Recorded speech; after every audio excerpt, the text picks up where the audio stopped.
থকা আন এটা মলিকিউল হৈছে এমনিয়া NH3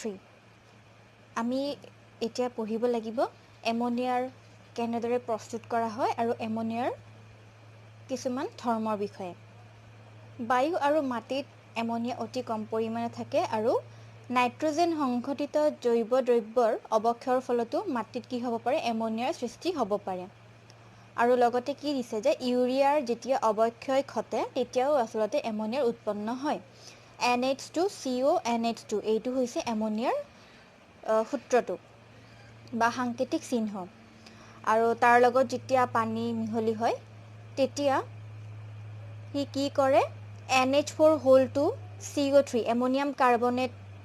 উৎপন্ন কৰে আৰু সেই এমনিয়াম কাৰ্বনেট যেতিয়া ভাগি যায় তেতিয়া এমনিয়া সৃষ্টি হয় 2NH3 ৱাটাৰ আৰু কাৰ্বন ডাই অক্সাইড আৰু এমনিয়াম লৱণৰ লগত যদি আমি ক্যালসিয়াম হাইড্ৰক্সাইড মিহলি কৰোঁ বা চূণ মিহলি কৰোঁ তেতিয়া কি হয় তেতিয়াও এমনিয়াৰ প্ৰস্তুত হ'ব পাৰে আৰু লগতে এমনিয়াম সালফেটৰ লগত যদি আমি সোডিয়াম হাইড্ৰক্সাইড মিহলি কৰোঁ তেতিয়াও এমনিয়াৰ প্ৰস্তুত হ'ব পাৰে আৰু আটাইতকৈ গুৰুত্বপূৰ্ণ বা আমি যদি ইতিমধ্যে পঢ়ি আহিছোঁ যে হেবাৰৰ পদ্ধতিটো কি কৰিব পাৰি এমনিয়াৰ পণ্য উৎপাদন কৰিব পৰা যায় আৰু এই হেবাৰৰ পদ্ধতিত নাইট্ৰজেন আৰু হাইড্ৰজেন যেতিয়া লগ লাগে নাইট্ৰজেন গেছ আৰু হাইড্ৰজেন গেছ যেতিয়া লগ লাগে তেতিয়া এমনিয়াৰ সৃষ্টি হয় আৰু লাছ এটিলিয়াৰৰ সূত্ৰ অনুসৰি উচ্চ চাপ প্ৰয়োগৰ ফলত অধিক এমনিয়া উৎপন্ন হয় এইখিনিতে মই কৈ থওঁ যে লাছ এটিলিয়াৰৰ যিটো সূত্ৰ সেইটো সূত্ৰ কি আছিলে যেতিয়া আমি প্ৰেছাৰটো ইনক্ৰিজ কৰোঁ বা চাপটো বেছিকৈ প্ৰয়োগ কৰোঁ তেতিয়া তাৰ প্ৰভাৱ কেনেকুৱা হয় এটা বিক্ৰিয়াত সেই বিক্ৰিয়াটোত সিহঁতে সাম্যতা বজাই ৰাখিবলৈ যিটো ফালে ধৰি লোৱা এটা ৰিয়েকশ্যনৰ কি থাকে হয়তো ৰাইট সাইড বা কি থাকিব ৰাইট আৰু লেফট থাকিব যেনেকুৱা এইটো ৰিয়েকশ্যন ধৰা ব্যাকৱাৰ্ড বা ফৰৱাৰ্ড ৰাইট আৰু লেফট দুটা থাকে হয়নে তেতিয়া কি হয় লাছ এটিলিয়াৰৰ সূত্ৰ মতে যেতিয়া আমি উচ্চ চাপ প্ৰয়োগ কৰা হয় তেতিয়া সেই বিক্ৰিয়াটোৱে সিহঁতৰ সাম্যতা বজাই ৰাখিবলৈ যিটো ফালে আচলতে কম নাম্বাৰ অফ মোলছ থাকে সেইটো ফালে কি হয় সিহঁতে সেইটো ফালে আচলতে গমন কৰে তো ইয়াতে কি দিয়া হৈছে যে উচ্চ চাপ প্ৰয়োগ কৰাৰ ফলত এমনিয়াৰ উৎপন্নও সেইকাৰণে আচলতে ইয়াতে বেছিকৈ হয় আৰু লগতে এইটো এটা ফ্লো চাৰ্ট তোমালোকক দিয়া হৈছে বা প্ৰবাহ চিত্ৰ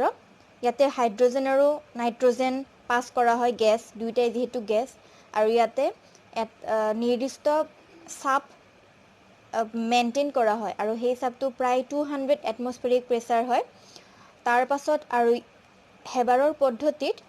অনুঘটকো আচলতে ইয়াতে প্ৰয়োগ কৰা হয় টেম্পাৰেচাৰ মেইনটেইন কৰা হয় 700 কেলভিন আৰু ইয়াতে অনুঘটক ব্যৱহাৰ কৰা হৈছে এলুমিনিয়াম ট্ৰাইঅক্সাইড আৰু পটাছিয়াম অক্সাইড এই দুটা আচলতে অনুঘটক ইয়াতে ব্যৱহাৰ কৰা হয় আৰু সিহঁতৰ লগত মিক্স হৈ তেতিয়া সিহঁতে কি কৰে ৰিয়েকশ্যনটো হোৱাত সহায় কৰে অনুঘটকে হোৱাৰ ফলত ইয়াতে এমনিয়াটো জুলীয়া হিচাপত আমি কালেক্ট কৰিব পাৰোঁ আৰু যিটো এমনিয়াৰ যিটো প্ৰডাকশ্যন বা এমনিয়াৰ যিটো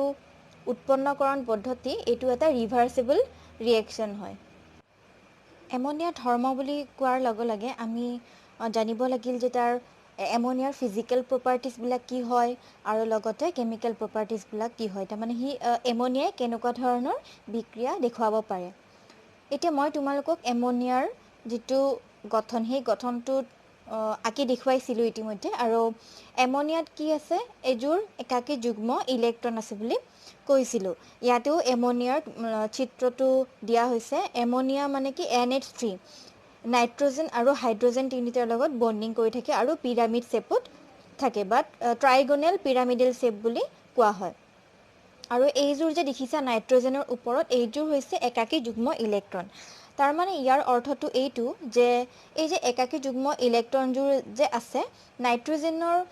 যিটো ভেলেন্স শেল বা যোজ্যতা খোলত কেইটা ইলেক্ট্ৰন থাকে 5টা ইলেক্ট্ৰন থাকে সেইটো তোমালোকে জানা কাৰণ নাইট্ৰজেনৰ এটমিক নাম্বাৰ হৈছে 7 আৰু হাইড্ৰজেন আছে 3টা হাইড্ৰজেনক এটা ইলেক্ট্ৰনৰ প্ৰয়োজন হয় তাৰ মানে 3টা ইলেক্ট্ৰনৰ প্ৰয়োজন হয় আৰু সেই 3টা ইলেক্ট্ৰন কোনে যোগান ধৰি আছে নাইট্ৰজেনে তো বাকি ৰল কেইটা বাকি ৰল এজোৰ ইলেক্ট্ৰন মানে 2টা ইলেক্ট্ৰন সিহঁতৰ ৰৈ যায় আৰু এই যে এজোৰ ইলেক্ট্ৰন যে সিহঁতৰ ৰৈ যায় এইজোৰক আমি একাকী যুগ্ম ইলেক্ট্ৰন বুলি কওঁ আৰু লগতে এমোনিয়াৰ হিমাংক আৰু উতলাংকও কি হয় আণৱিক ভৰৰ ভিত্তিত হিমাংকৰ উতলাংক বেছি হয় বুলি কোৱা হৈছে কঠিন আৰু জুলীয়া অৱস্থাত ইয়াৰ অণুবোৰ কি হয় পানীৰ অণুৰ দৰে হাইড্ৰজেন বান্ধনিৰ দ্বাৰা সংযোজিত হৈ থাকে মানে ইয়াৰ অৰ্থটো এইটো যে তোমালোকে ফাৰ্ষ্ট ইয়েৰত অলৰেডি পানীৰ ষ্ট্ৰাকচাৰ আৰু কেনেদৰে থাকে সেই বিষয়ে পঢ়ি আহিছা পানী কি হয় এগিলাস যদি আমি পানী থৈ দিওঁ তাত পানীৰ অণু বহুত কেইটা থাকিব তো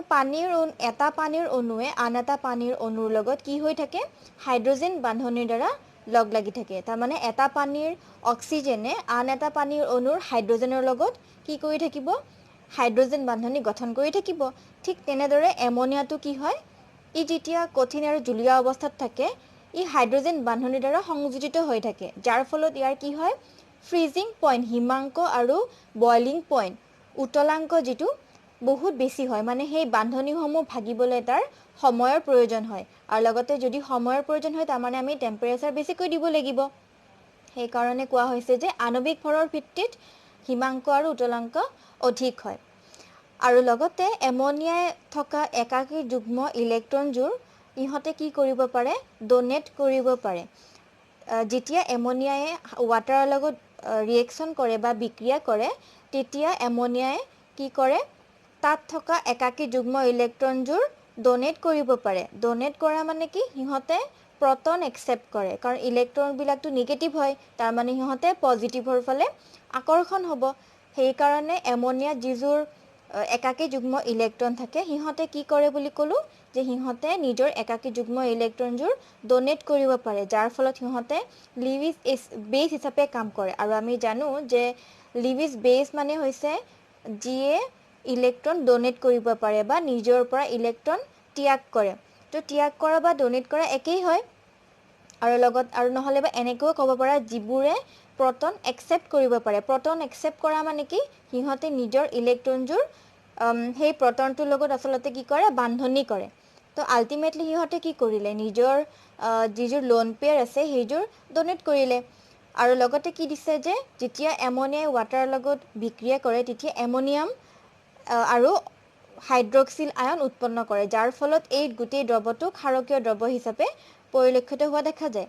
এচিডৰ লগত বিক্ৰিয়া কৰি এমোনিয়াম লৱণ উৎপন্ন কৰে উদাহৰণস্বৰূপে এমোনিয়াম ক্লোৰাইড এমোনিয়াম সালফেট এনেকুৱা ধৰণৰ ক্লোৰিন সালফেট এইবোৰৰ লগত বিশেষকৈ এচিডিকৰ লগত ইহঁতে কি কৰিব পাৰে এমোনিয়াম লৱণ উৎপন্ন কৰিব পাৰে ই মৃদু ক্ষাৰক হয় সেয়েহে বহুতো ধাতৱ লৱণৰ দ্ৰৱৰ পৰা ধাতৱ হাইড্ৰক্সাইড অধক্ষেপিত কৰে ইয়াতে দিছে যে যেতিয়া জিংক সালফেটে এমোনিয়াম হাইড্ৰক্সাইডৰ লগত ৰিয়েকচন কৰে তেতিয়া জিংক হাইড্ৰক্সাইড বগা অধক্ষেপ হিচাপে আমি